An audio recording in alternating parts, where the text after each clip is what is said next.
Kita menanyakan sih Pak sebenarnya, apakah punya pacar Iya. gitu, dia cerita punya 2 pacar dan waktu itu hubungannya putus biasa-biasa aja, nggak pernah ada masalah. Jadi itu semua terekam dan bahkan kita juga kita minta Jessica untuk menuliskan, apakah pernah punya riwayat gangguan psikologis, pas sakit seperti asma atau apa, dia semua menulis tidak. Jadi kita percaya, pada fakta dari 2 data ini memang berbeda gitu. Termasuk waktu dari kepolisian ada temuan obat, kita juga menanyakan, apakah ini obat Jessica? Oh enggak, saya nggak pernah punya obat, dia bilang seperti itu ya. Kita hanya menuliskan apa yang kita temukan. Jadi kita hanya menuliskan itu sebagai inkonsistensi.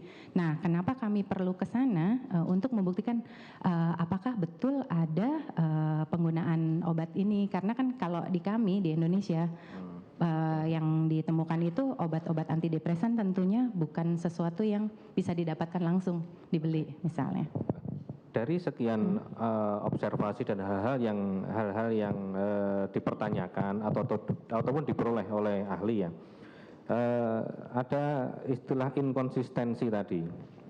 Nah, inkonsistensi itu apakah merupakan suatu pengingkaran atau kebohongan atau bukan? Kami nggak bisa membedakan apakah ini bohong atau tidak, tapi yang jelas ada perbedaan data-data yang antara yang dibicarakan dengan apa yang kita temukan, seperti itu. Itu tidak bisa tidak bisa di.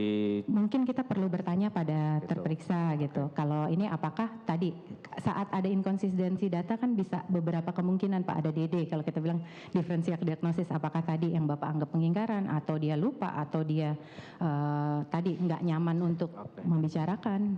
Kita nggak pernah tahu karena kita temukan berdasarkan telusur dan biasanya kalau ada itu kita pun menanyakan.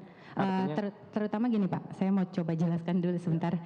Contoh waktu Jessica bilang ada inkonsistensi, dia menggoyang-goyangkan tubuh Hani bareng sama ini. Dia bicara begitu. Waktu kita minta tayangan pada tanggal 3 setelah kita wawancara Jessica, kita lihat oh ternyata di situ nggak ada. Di pertemuan berikutnya tim kita menanyakan apakah kamu lupa atau ini. Dia bilang enggak, saya ingat betul saya melakukan itu. Ya sudah, itu yang kita dapatkan bahwa dia cukup persisten, dia cukup tahu apa yang dia buat, informasi yang dia pertahankan seperti itu.